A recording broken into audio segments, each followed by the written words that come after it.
esclarecida? Vocês estão acompanhando?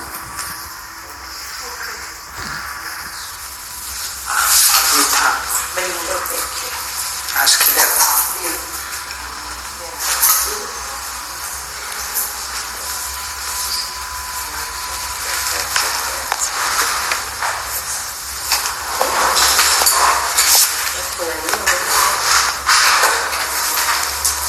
Quer para nós falar que ele também, aí fica melhor.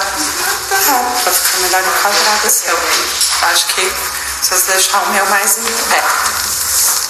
Isso, perfeito. Aí fica as duas certinho. Como pode, né? Ficar os dois certos. Deu 5.000 pessoas. Não, digo, como pode caber as duas pernas no mesmo lugar aí? Eu achei que ia ficar metade de uma perna aqui, metade. Que eu fosse enxergar, tipo aquelas fotos que a gente monta no Insta, né? Que as câmeras estão assim. Mas deu tudo certo. Sejam bem-vindos, todos vocês. Vamos tomar nosso shot de luz. Todo mundo colocou nas garrafinhas. Okay.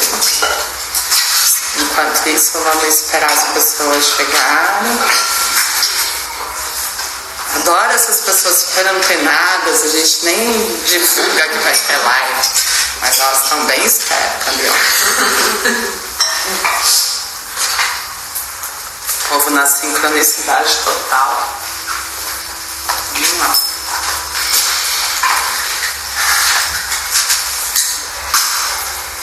Então vamos fechar os olhos.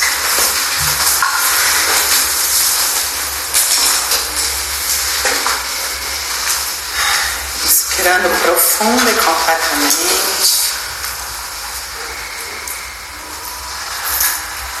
Relaxando nervos, músculos e ossos.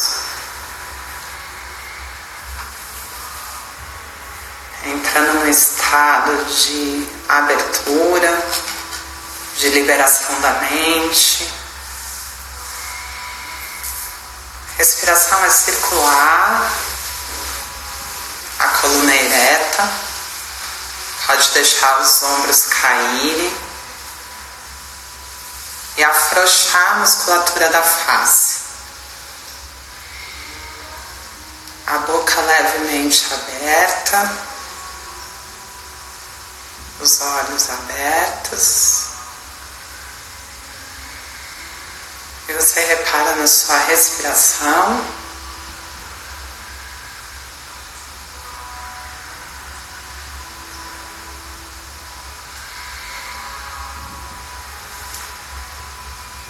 Vamos fazer uma oração.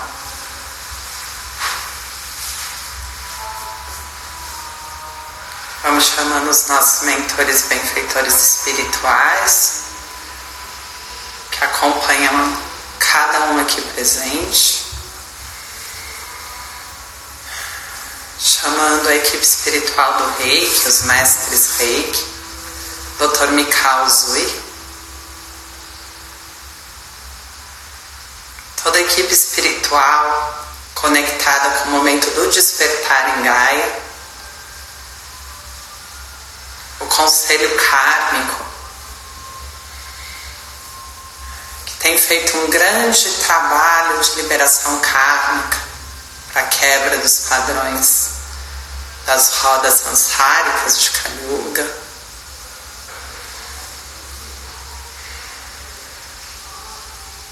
Alinhando com a nossa divina presença eu sou, com o eu quântico, com a minha parte mais elevada no nível da consciência, e alinhando também com as minhas partes menos alinhadas, as mais primitivas e as menos desenvolvidas, integrando e conectando todas as minhas partes, as minhas extensões, dessa e de qualquer realidade, desse e de qualquer tempo.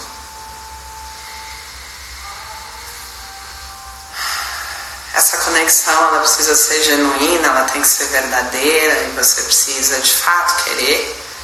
Ela não pode ser só comandada no nível mental. Por isso você inspira profundo e vai solicitando a abertura desse estado de entrega e consciência.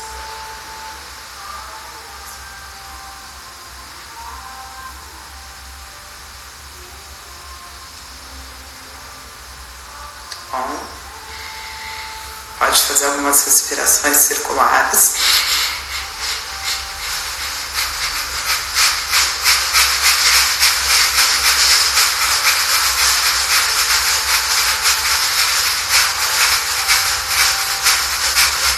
Concentrando a respiração mais na área abdominal do que torácica.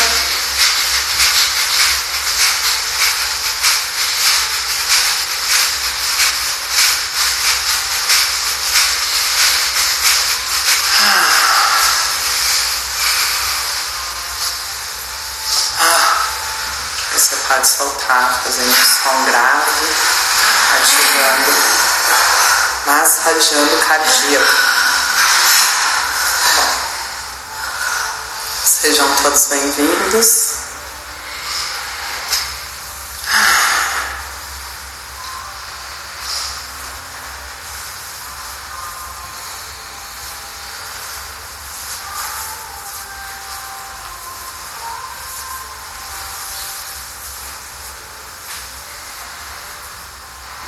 Todo mundo com caderno e caneta. Quem está sem pode buscar um tempinho para as pessoas que entraram.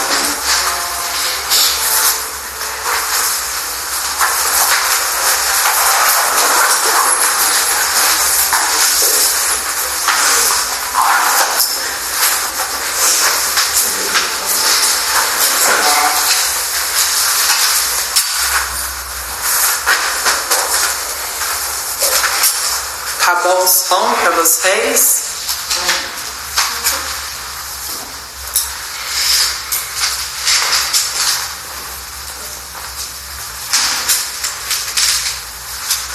Bom, primeira coisa que a gente vai falar é sobre a nossa capacidade de discernir e ativar a nossa inteligência emocional, a inteligência do coração.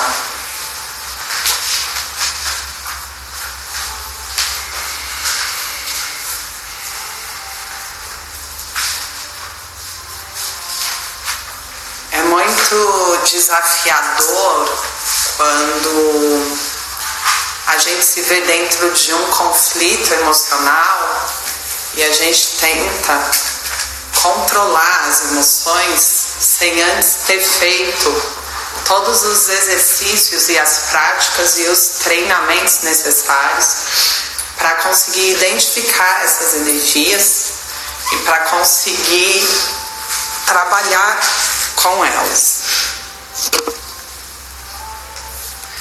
Deixa eu arrumar aqui que tá caindo, né?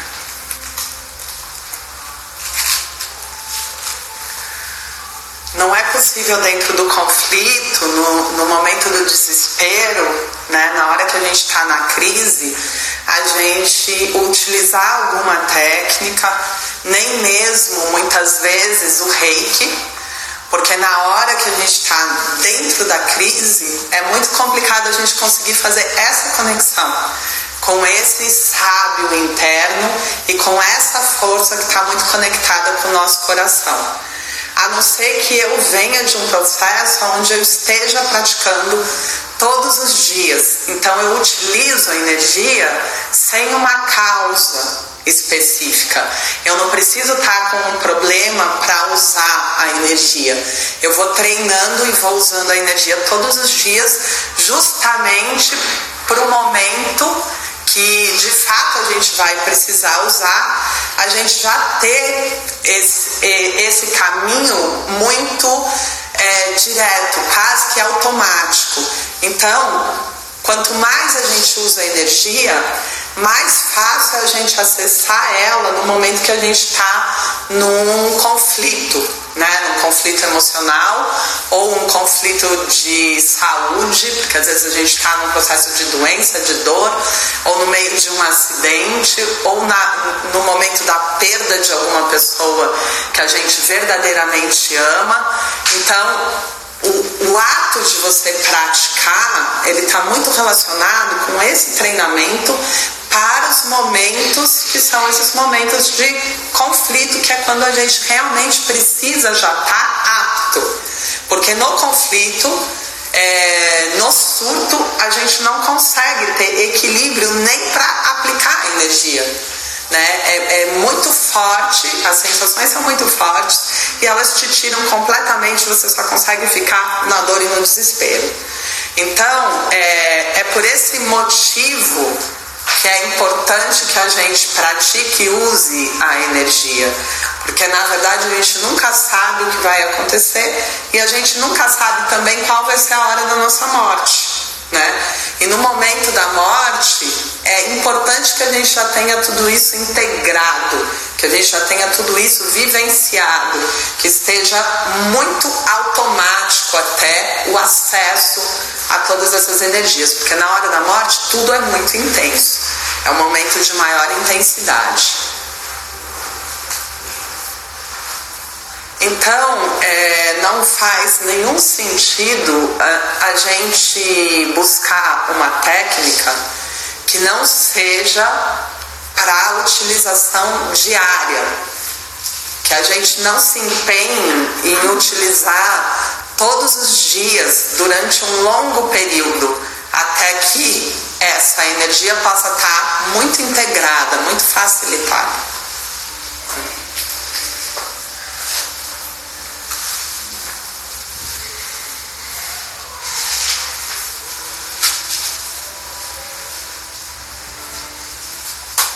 Estão anotando? Estou esperando.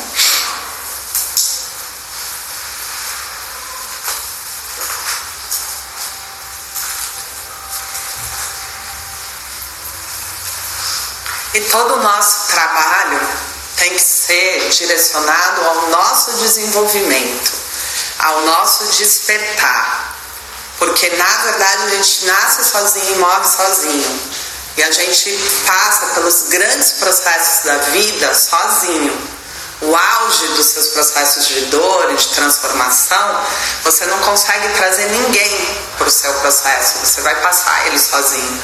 Então, por isso é importante que a gente se prepare para todos esses processos e que a gente aproveite a grande chance do despertar, que é o momento que a gente está vivendo agora, que é o da evolução. Então, todas as pessoas que chegam para receber uma iniciação com foco em ser terapeuta ou ajudar outras pessoas, estão chegando de forma distorcida. Porque, na verdade, todo o foco tem que ser o seu desenvolvimento, o seu despertar, a sua cura. E a partir do momento que eu já estou apto a me curar e percebi a efetividade do processo em mim, eu posso começar a compartilhar isso, eu posso começar a distribuir isso. Então, se eu tenho muito amor já aplicado por mim, esse amor, a natureza dele vai ser uma necessidade de doar, de entregar para o outro, né? Então, é natural que depois que você tenha feito todo o processo em você comece a atrair pessoas que precisam dessa energia, que precisam do seu campo de energia. E isso é uma coisa que a gente não tem que fazer com esforço. Então, quando você entra numa iniciação e você usa uma energia, que é uma energia mental e uma energia de esforço, onde você diz, eu vou ter esse curso porque vai estar lá no meu currículo e aí eu vou conseguir ter pessoas para eu atender ou trabalhar, ou eu vou me tornar terapeuta, né? Você está indo por um caminho que é um caminho do esforço. E não é assim que funciona. Na verdade, o que vai te fazer ser terapeuta vai ser o seu campo de energia, que vai ficando muito forte ao seu redor e que vai tendo uma capacidade de atrair pessoas para essa experiência também. Então, se você não fortalece esse campo de energia ao seu redor, você vai sempre ter que ter um esforço absurdo, fazer divulgações, ver estratégias de marketing, enfim, uma série de coisas, porque o seu campo de energia ele não é suficiente. Ele não está realmente fortalecido, né, para atrair as pessoas e as condições para a experiência que você não está pronto. Então você não atrai porque você não está pronto, né? E aí você usa muito esforço. E a gente vê muitos terapeutas reclamando da questão de escassez, né? De falta de abundância. É muito por isso, porque todas as técnicas que saem, os terapeutas sentem que precisam fazer todas, principalmente a da moda, porque ele precisa ter lá no currículo dele, e é mais uma coisa. Então o cliente que já está indo lá procurando ele precisa de uma coisa nova que ele faça, porque senão vai procurar um outro terapeuta que faz, né, a técnica da moda. Quando você entende essa questão de campo, você não vende técnica, você não tem um menu de terapia onde você fala 3 sessões de reiki tanto, 3 sessões de theta healing tanto. Por quê? Porque você é suficiente e você é a pessoa que tem condições de entender o que o outro precisa. E não é o outro que vai escolher, né, o paciente que vai escolher o que ele quer dentro de um menu de terapias, tá? Então isso é importante vocês entenderem. Quando vocês colocam o menu de terapias, vocês estão usando o campo de energia do reiki, do theta healing, ou de qualquer outra técnica, ou do magnify healing, ou da diksha, porque você está colocando esse campo para as pessoas chegarem. E aí pode ser qualquer terapeuta, porque o que elas estão buscando é o campo do reiki, do theta healing, do magnify, da diksha. E quando você tem muita prática no que você faz, o seu paciente, seu cliente procura você, independente do que é o que você vai propor fazer. É o que está integrado no seu campo de energia, é o que está forte no seu campo de energia.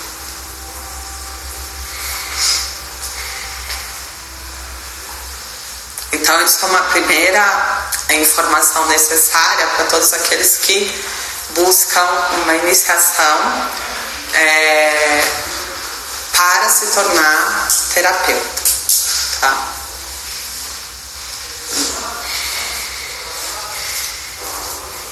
Okay. E como que funciona o processo da minha cura? Como que funciona o processo da efetivação da cura em mim? Alguém sabe? Prática e constância. Oi? Prática e constância. Prática e constância, quem mais?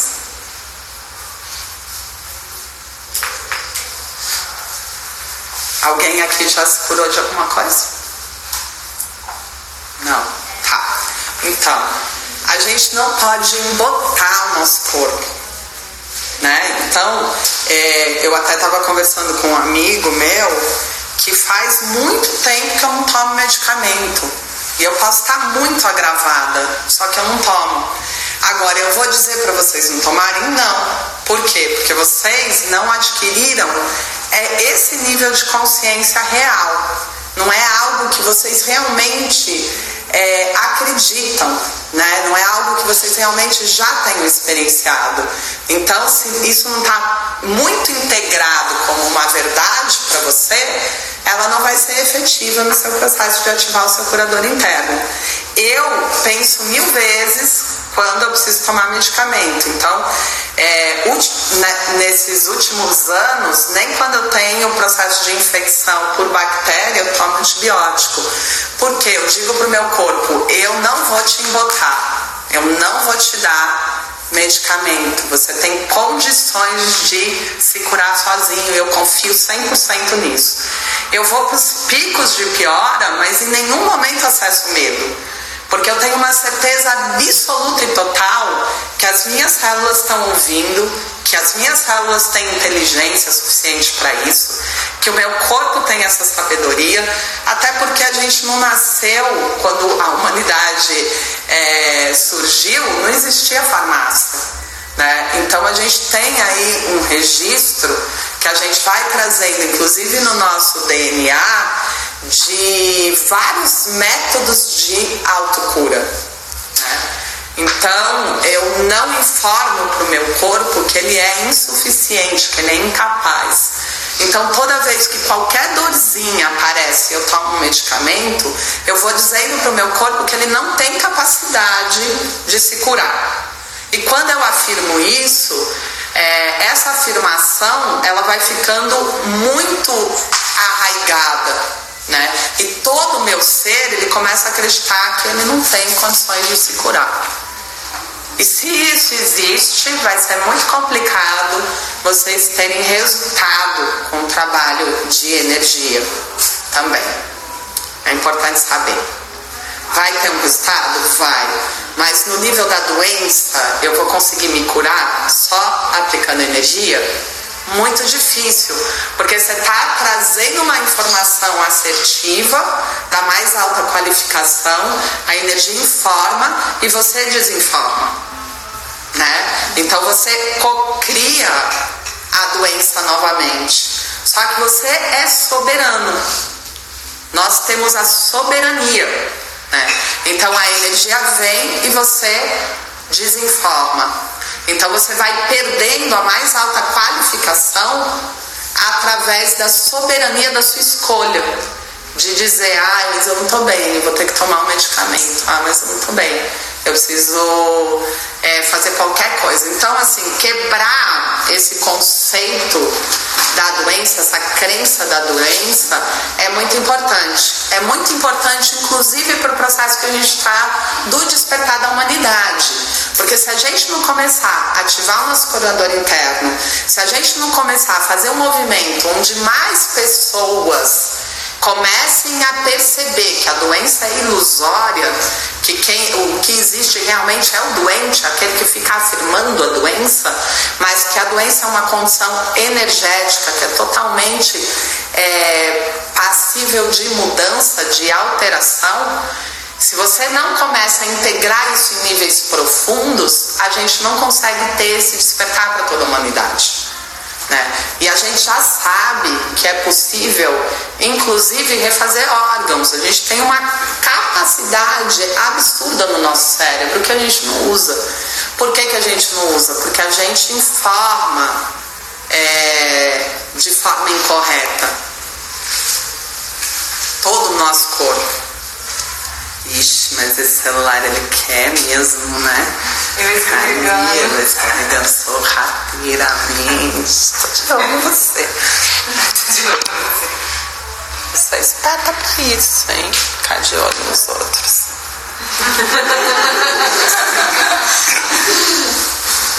Tá. Então, se vocês não começarem realmente um movimento, nem que seja o mínimo do movimento, porque a gente começa com um passinho de cada vez, um passinho bem dado por vez, vocês não vão conseguir fazer a quebra da crença da doença. E o que é pior, vocês não vão fazer a quebra da hereditariedade da doença, porque isso é muito pior. A gente primeiro acredita na doença, mas a gente tem um pavor da hereditariedade da doença, que são essas doenças que são consideradas hereditárias, né? Hoje, as doenças autoimunes, né, que a gente tem visto crescer absurdamente. Então, como é que eu faço para me curar, então? Foi a pergunta que eu fiz para vocês. Eu preciso começar a informar o meu corpo quando a doença ela não é grave, quando a doença não é severa. Então eu preciso, se eu tenho uma febre, ser capaz de controlar a minha febre sem o antitérmico. Se eu tenho uma dorzinha de cabeça, uma dor forte de cabeça, ser capaz de controlar a minha dor sem o analgésico. Que na verdade a dor muitas vezes é também ocasionada pelo vício da cafeína, e o analgésico tem muita cafeína. Então assim, eu tenho que começar a limpar o meu organismo já das químicas, que muitas vezes o organismo já está viciado, para que ele pare de pedir. Pare de adoecer para pedir um medicamento, muitas vezes, ou pare de mandar sinal de dor para pedir um café, enfim, porque medicamento não é só medicamento alopático que eu estou falando aqui, até os fitoterápicos a gente tem que cuidar, porque não é, a questão é a informação que você dá para o corpo. Então se eu pego e falo, não vou tomar um alopático, mas vou tomar um chá, eu estou dizendo para o meu corpo que eu preciso de alguma coisa ainda. Entende? Então é muito importante compreender, porque a maioria das pessoas que chegam para esse curso estão procurando cura em algum nível. Ou não estão? Né? Então vocês querem uma ferramenta que seja efetiva para o momento que vocês estiverem agravado. E esse agravamento pode ser físico, como pode ser emocional, como pode ser mental, né? O agravamento pode estar em muitos níveis. E a gente vai entender os agravamentos. Bom. Quando você, nesse nível mais sutil, você já consegue controlar, conversar e tal, o que seria? Assim, é só uma questão de crença o próximo passo? Não, é uma questão de prática. Porque o que você tem que fazer, inclusive para quebrar a crença, porque assim, se eu tenho uma crença que está muito profunda, eu só quebro ela com resultado, com outro resultado. Porque não adianta, você pode no nível mental falar, isso é crença. Eu estou falando para vocês que a doença não existe. Vocês estão falando, sim, faz sentido, doença não existe. Só que na hora que vocês ficam doentes, vocês validam a doença. Por quê? Você só vai quebrar essa crença com o resultado. E aí sim vocês vão ter essa segurança total, porque vão conhecer um caminho. Então o ponto é a prática, não é a quebra da crença. É entender que não existe, porém praticar para quebrar. É diferente do que você tentar quebrar a crença para não ter mais o resultado. Isso não é efetivo. É porque na minha cabeça, dor de cabeça, dor de estômago, um monte de coisa, às vezes até coisa forte, eu já consigo não perder o centro, tipo assim, não pirar. Entender que aquilo ali começar a ir bizarro, porque realmente, assim, quando você não perde, você só de, às vezes, conversar com aquilo, some, instantâneo. Mas assim, não sei, sabe, para coisas mais fundas, eu fiquei assim, entendeu? Eu acho que tem um gapzão assim, que eu não sei como eu faria. Tem que treinar muito mais nas coisas rasas. Tem que praticar muito mais para criar confiança mesmo. Para criar a prática. A prática. E aí você tem que entender que não é só quando você sente a dor. É sempre que você vê o desequilíbrio começando, surgindo, antes mesmo do processo se dar. Então assim, é uma prática que tem que ser uma prática muito constante. E é uma prática que você não tem, com certeza. Talvez no momento do agravamento, o que eu comecei falando, que na hora da crise funciona. Não funciona. A dor, quando ela é muito grande, ela é o quê? Ela é uma crise forte que você está tendo. Nessa hora vai funcionar? Não vai funcionar. Só que você já vai tendo sinalizações do desequilíbrio. Como? Se a energia chega sempre do sutil para o denso, você já começa a observar que alguns comportamentos mentais não estão legais, que alguns comportamentos emocionais não estão legais. Que a próxima etapa vai ser um comportamento etérico, que não é a doença ainda, mas você já vai começar a ter alguns desconfortos. Pode ser uma ardida leve quando vai fazer xixi, uma dorzinha que aponta do nada e que passa desapercebido, mas isso já são manifestações etéricas no físico. E depois você vem para um agravamento sério, que é o corpo físico, né?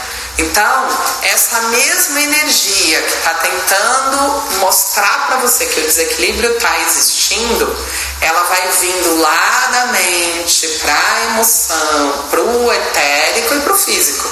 O que acontece é que você ignora ela desde a mente. E você não trata ela como se ela fosse a doença inicial. Não. Então, quando a doença já está no denso, o embotamento pode ser útil ou não? Entendeu o que eu quis dizer? Não, nunca o embotamento é útil, mas... Mas assim, se eu já estou qualificada, se eu já aceitei a doença, ela já chegou no físico. Se você vai tomar um medicamento? Isso. Você vai tomar, mas... Se a crença já está instalada e nesse momento de crise eu não consigo requalificar, eu começo de baixo para cima, do físico, aí eu vou... Não, aí você vai ter que aliviar, você perdeu a chance. Aí o aliviar ou curar pode ser com tratamento alopático. Porém, você tem que começar de novo quando ela começar, porque ela não vai parar por aí. Ela vai voltar. Sim. É isso agora que você fala. Na verdade, você vai tentar desenvolver na hora da nova crise. É o que eu estou perguntando, é quando a manifestação já está concretizada no físico, entendeu? O que você faz? Você vai tomar um medicamento, mas isso não serve para o futuro. O que você vai fazer é tomar e entender que você perdeu a chance, que você se distraiu, não viu o processo todo, chegou no físico. E aí você tem que estar mais atento para entender como é que esse processo desencadeia. É um comprometimento seu com o seu processo. E aí isso pede o quê? Plena atenção, meditação. Ele pede um trabalho muito intro com você mesmo. Porque, gente, dessa forma como vocês estão, tendo crise, embotando, tomando medicamento, como é que você recebe um paciente para ajudar ele? Entende? O caminho que você pode dar é um caminho mental. Não é um caminho percorrido, a não ser que você tenha algumas coisas dentro do seu processo que já funcionam. Porque às vezes já funciona, eu já descobri algumas formas de fazer que já são efetivas. Que ela falou, conversando e realmente passa. Então ela tem algumas partes do processo que tem efetividade, que funcionam. Então isso ela pode transmitir. Né? Só que o que a gente tem que entender é que cura é uma integração. A gente não vai poder falar de cura de doença, de doenças sérias, de crises graves, somente com energia. Você tem que ter uma integração, uma nova forma de vida. Né? As suas atitudes, os seus atos, a sua disciplina, isso tudo tem que ser integrado para que a cura se dê. Porque a gente não está falando que vem do sutil para o físico, são vários processos, são vários níveis. Então a gente tem que trabalhar todos os níveis. E muitas vezes é interessante a gente integrar, sim, a medicina, né? Dependendo do caso, do tipo de agravamento que o paciente tem. Para paciente, a gente nunca sugere que ele largue os medicamentos, até porque a gente não pode fazer isso. Isso é uma responsabilidade muito grande que não é nossa, tem que ser do próprio paciente. Mas as orientações, a explicação correta, a forma como se chega, isso precisa ser passado. E o paciente, ele tem que ter o livre-arbítrio e a soberania dele de entender como é que ele vai querer fazer o processo dele, né? Então a gente tem que tomar muito cuidado com o karma adquirido, né? Eu nunca proponho alguma coisa para a pessoa que chega. Quando ela chega, eu pergunto para ela, o que você quer? O que exatamente você quer? Porque quando eu faço o que o outro quer, eu não estou usando da minha força energética para alterar o curso da vida do outro. Então, eu não adquiro karma. E o que acontece? Quase todos os terapeutas adquirem karma, porque eles não entendem essa regra, que é uma regra básica. Você explica como funciona e você pede para que o seu paciente diga o que ele quer. E não, ele não vai te responder na hora. Você vai dar uma semana para ele pensar e ele vai te trazer essa resposta depois. E você também vai ter uma semana para pensar se você realmente vai assumir aquele caso, com todas as implicações que significa assumir um caso, que é um compromisso que você assume, né? Qual é o compromisso? Eu tenho que estar na mais alta qualificação energética para atender alguém. Isso já é um compromisso grande, porque você não pode agravar. Se você agrava, você não tem condições de atender o outro. E quando eu agravo, seja de forma mínima, que eu percebo que estou tendo alguma sinalização, eu cancelo toda a minha agenda pelo tempo que for. E tem implicações, porque as pessoas, elas pagam passagem aérea, hospedagem, uma série de coisas, e elas acabam ficando extremamente frustradas. Só que eu tenho que ser muito honesta, porque ela não tem condições de saber qual é a qualidade da energia que eu estou colocando. Mas eu tenho. E aí começa a entrar dentro de um processo que é o meu próprio despertar, que é o que eu estou fazendo com a minha chance de evolução. Então a gente tem que ser muito honesto mesmo para oferecer a mais alta qualificação. E se você está falando de energia, se o seu trabalho vai ser energética, você tem que estar muito bem alinhado. Então você acaba assumindo um compromisso de se alimentar bem, de fazer as práticas, de ter disciplina, de ter uma série de coisas para que você possa ser um canal, né? Então veja como é delicado.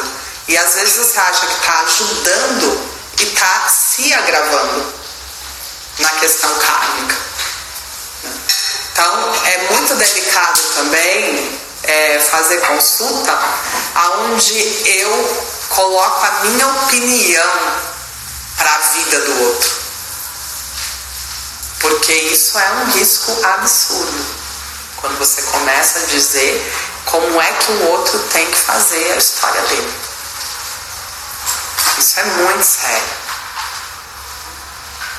A gente ouve e faz as perguntas para o próprio paciente. E ele diz pra gente como é que ele quer fazer a história dele.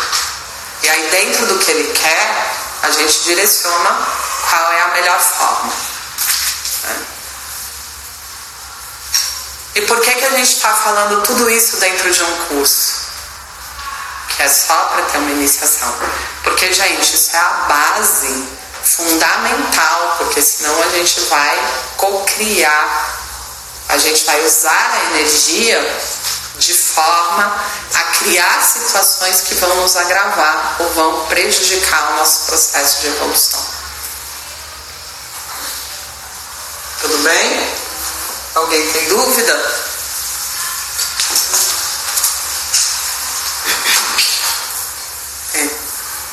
Ninguém tem dúvida?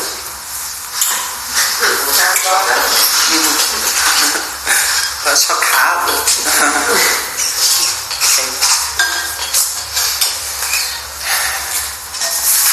E para que eu possa estar muito alinhado, eu preciso viver muita verdade na minha vida ou não. Porque se eu não tenho o hábito de viver verdade, eu vou conseguir dar o não para o paciente? Não vou conseguir. Se eu não dou um não nunca, como é que eu vou dar o não para o paciente? Como é que eu vou dizer para ele as coisas que verdadeiramente eu estou percebendo? Se eu estou numa distorção de não querer frustrar o paciente. Vocês já pensaram sobre isso? Qual é a tendência? Você levar, arrastar os seus hábitos para dentro do seu consultório e continuar exercendo os hábitos que te agravam e gerando karma porque você está agravando o seu paciente também assim. Então, se eu não consigo desagradar nunca, você não vai achar que você vai conseguir desagradar sendo o mais verdadeiro, o mais honesto possível na hora que o seu paciente entrar lá. Então eu tenho que ter isso tudo como prática na minha vida, para que eu possa realmente exercer essa função de terapeuta ou não. Porque você vai dizer o que o outro quer ouvir? Não, você vai dizer o que ele precisa. E geralmente o que ele precisa é exatamente o que ele não quer ouvir. Né? E isso gera bastante situação. Se você não estiver muito alinhado com o seu emocional, e você vai começar a construir um castelo de que, nossa, vai ser maravilhoso, e daí chegar lá, você começa a dar o que o outro precisa, e ele te devolve dizendo que você é péssimo. Só que se você não tem uma estrutura emocional, o que vai acontecer? Você vai entrar nos seus padrões de rejeição, seus padrões de abandono, vai virar uma confusão só. Então, por que o terapeuta precisa fazer primeiro o seu caminho? Porque se você não tem inteligência emocional, que foi aquilo que a gente começou falando, você não consegue lidar com um relacionamento, que é um relacionamento de um terapeuta e de um paciente, que geralmente chega agravado para você.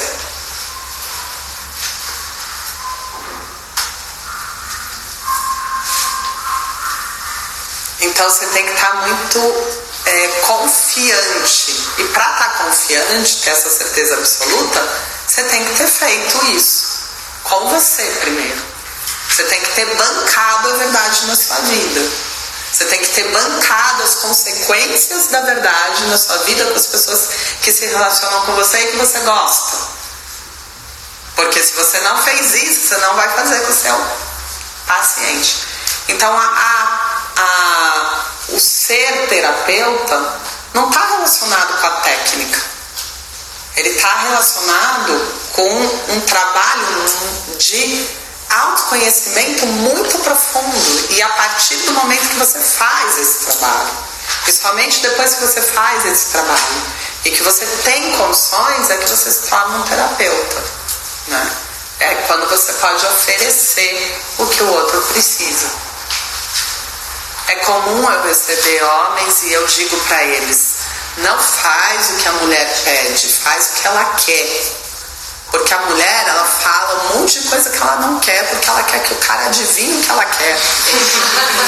Entendeu?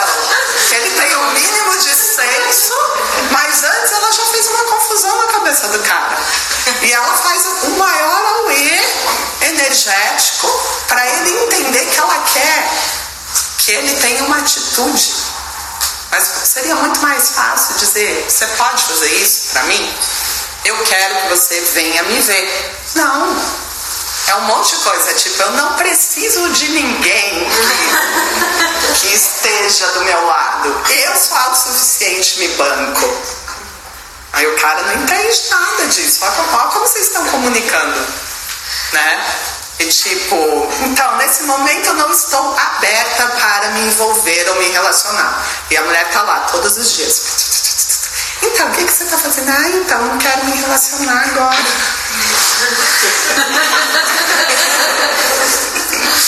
E os caras chegam lá confusos em relação à mulher. Eu falo: gente, é real, mulher é um bicho super esquisito.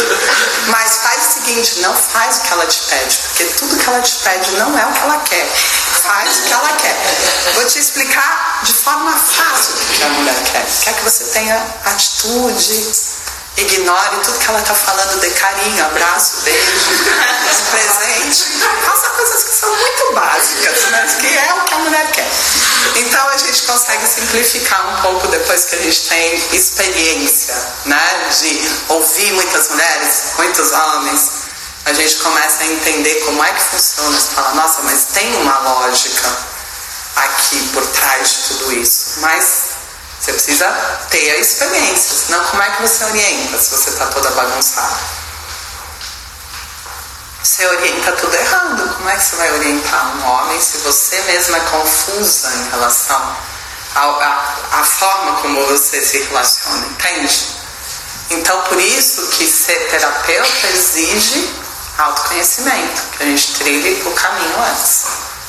E como é que eu me autoconheço? Me observando.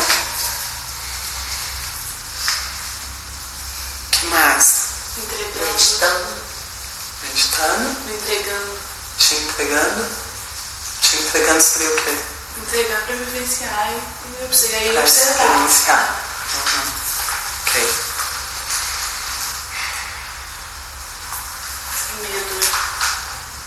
E ver o outro também. Toda vez que eu encontro uma pessoa e ela traz alguma coisa pra mim, eu sei que é pra mim. Então, por exemplo, se eu desgosto de alguma coisa, então se me irrita, qualquer coisa, na verdade é uma forma de se auto-observar, né? Mas assim, na prática, quando o outro chega pra mim, eu entendo alguma coisa minha. E você acha que sua mente deixa você entender? O outro? Isso, e você consegue fazer grandes transformações a partir disso? Não. Porque a mente, ela tem uma estratégia. E aí você acha que você está fazendo esse processo, mas logo ela paga.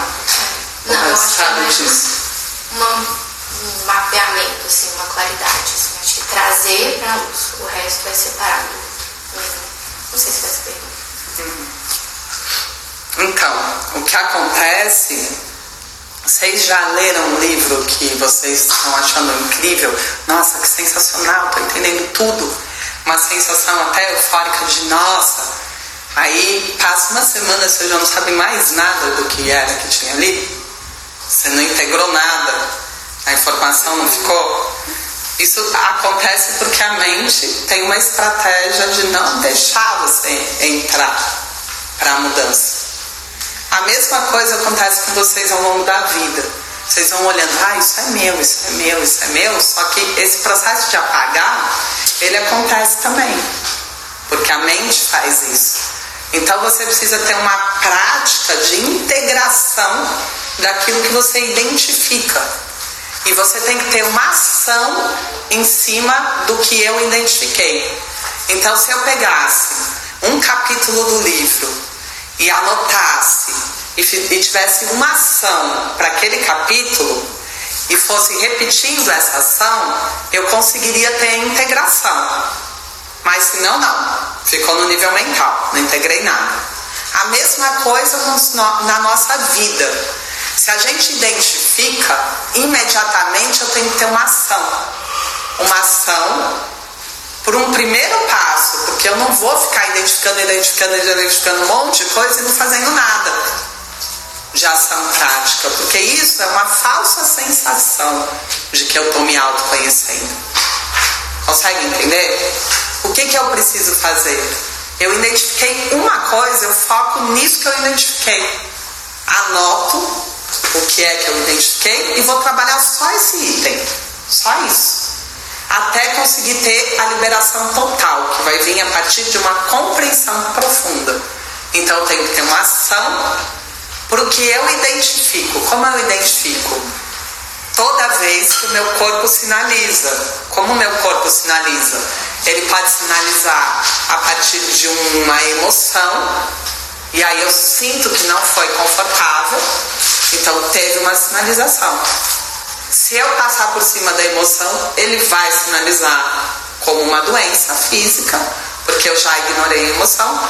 Antes, ele vai me fazer ter, antes da emoção mesmo, eu vou ter pensamentos, né? Então, se eu tenho uma prática, um hábito fino de observar, eu já consigo pegar lá no mais sutil. Antes do pensamento, eu já percebo que alguma alteração na minha energia se deu antes. E qualquer alteraçãozinha eu sento para observar o que foi isso. Como é que isso se deu? Da onde veio isso? Porque que eu tive essa sensação muito pequena, mas eu tive. Com a prática do grosseiro para o sutil, você vai conseguindo adquirir essa alta percepção. É uma percepção que bem antes de chegar no grosseiro, você já identifica. Nesse primeiro momento, vocês vão fazer a escadinha inversa. Vocês vão fazer do grosseiro para o mais sutil. Mas, gente, eu repito isso desde que vocês me ouvem falar. Quantas pessoas fazem? Pouquíssimas. Né? Então, assim, se a gente não fizer, não tem efetividade no autoconhecimento. Se não tiver autoconhecimento, não adianta tentar levar a cura para os relacionamentos, porque eu vou levar o meu agravamento. Entender no nível mental não adianta, porque é no vibracional que eu vou gerar as condições para os padrões de repetição. É no vibracional que eu vou atrair as condições para a minha vida. Ou a doença se repete, ou as dificuldades nos relacionamentos se repetem, né? Então a gente precisa integrar isso. O reiki vai ajudar bastante, porque a partir do momento que eu fiz esse trabalho, aí eu consigo entrar com energia. Mas se eu não fizer esse trabalho, ele não te ajuda muito. Entende? E quem aqui faz trabalho de perceber e focar em ter ações para o que você percebeu? Começando nos primeiros passos. Não o tempo inteiro, né? Mas eu acho que até a gravidez é um momento muito propício para isso. Eu falei da entrega porque a gravidez eu percebi que ele entrega. Se entrega a experienciar isso. Tá, e você foca em um único item? Em um único tempo inteiro não, mas eu acho que tudo fica mais sutil na gravidez, né? Então isso é muito importante, você tem que focar em um processo. Então, porque se você não foca em um, você já não está fazendo. Isso é fato. A mente já está te distraindo para outros. O que a mente entendeu? Ela dá importância em observar. Agora ela está dando importância que essas coisas são tudo dela. Então para você não ter ação, ele vai te fazer ficar só observando. E você vai ficar doida, só observando isso, aquilo. Mas ação você não vai ter. Porque a ação é o que muda. E a mente não deixa você ter ação, né? Então ela começa a entender que você deu uma importância para alguma coisa. Então você se enreda facilmente. E não importa o que seja a importância que você deu. O que é que você está dando importância? Ela vai continuar te enredando ali. Ela te enreda ali e te tira da ação. Ela te enreda ali e te tira da prática. Por isso que é importante você observar uma coisa e trabalhar em uma coisa. E você diz pra mente, não, agora não. Agora eu tô focada nisso. Eu vou até o fim. Porque ela vai entendendo que não adianta, que você tá determinado. Né? Ela vai tentar te trazer outras situações que te distraiam, que te tirem do foco. Então, na doença, por exemplo, ela agrava a sua doença. Fazia muitos anos que eu não tinha um processo de vírus, viral, ou tosse, não sei o que. Entrei nisso agora. E é muito louco, porque você entra e você vai agravando. E eu vou dizendo pro corpo, não vou te dar remédio, nem natural. Né? Até o nível de agravamento que a pessoa fala, meu Deus, você vai morrer. Mas você tem que ir até esse lugar, muitas vezes, para a mente desistir e realmente liberar aquilo que você precisa. Me dá um exemplo real, por exemplo, sentir uma emoção. Como que eu vou trabalhar para reverter isso? A gente estava falando de identificar que o outro está espelhando alguma coisa minha, que foi o que ela disse ali. Ela disse, como é que eu me conheço? Como é que eu faço esse trabalho? Aí ela disse, observando o outro. Quando o outro tem uma atitude que me incomoda, eu consigo entender que isso é meu. Então, qual seria a atitude do outro que me incomoda? Seria a sua pergunta. Ele pode estar violento. Então, se ele manifesta violência e isso me incomoda, existe alguma coisa em mim relacionada à violência. Será que eu sou violenta em algum momento? Ou será que a violência, que é uma única energia, que pode estar numa polaridade de algoz e vítima, ela está sinalizando que eu estou em uma polaridade. Será que então eu não estou violento, mas eu não estaria muito vítima? E aí eu começo um processo de observar só a violência na minha vida, desde sempre. Se entrar mais alguma coisa para eu olhar, eu já não vou fazer esse mergulho. Entendeu? Quando eu identificar que existiram episódios que foram muito similares ao que o outro está reproduzindo na minha vida, eu começo a entender então da onde está vindo a energia para o outro reproduzir. Aí eu digo assim, naquele momento eu não curei isso, naquele momento eu não resolvi isso. Então agora eu volto lá e resolvo. Como? Eu posso aplicar o reiki, que é isso que vocês vieram buscar.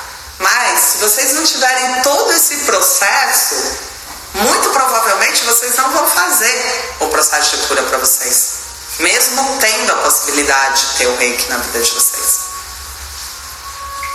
O que você vai fazer?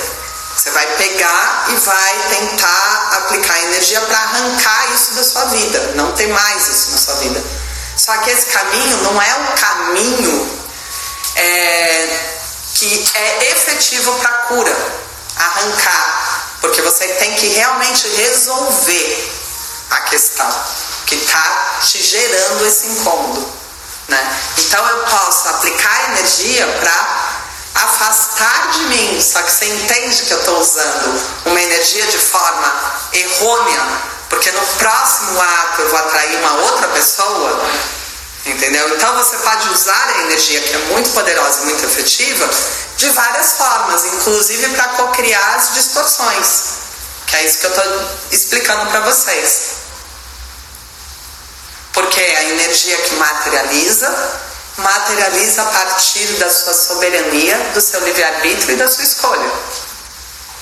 Só para... porque é um pouco complicado. Por exemplo, eu trabalho com uma pessoa e eu acho que ela é muito mansa, não faz muita coisa.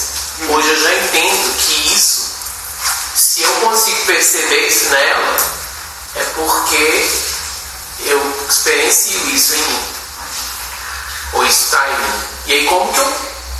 então existe em mim também uma ociosidade, uma inércia que às vezes não me faz o que eu gostaria de fazer, eu não me coloco pra frente. Então como que eu vou trabalhar isso em mim para poder não sentir mais isso em relação ao outro? Você vai perguntar quem é que se irritava com a minha moleza. Primeira coisa, e vai buscar. Tem alguém que se irritava com a sua moleza. É fato. Quem é?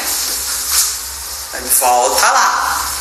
Para você estar se irritando com a moleza do outro, você tem que ter um registro dessa experiência. Senão você não se irritaria. Entende? A mesma coisa acontece quando provoca na gente insegurança, o comportamento, as palavras de uma pessoa em direção a você, te cobrando. Isso é uma forma também de você pegar e resgatar? Sim, você pode se perguntar. Quem me cobrava e me fazia com que eu me sentisse inseguro? Aí volta lá, né? E aí isso é muito individual. Isso daí ninguém vai te dar essa resposta, só você mesmo, porque a história é sua, o processo é seu. Por isso que você precisa fazer esse processo. E você tem que entender o tipo da sensação.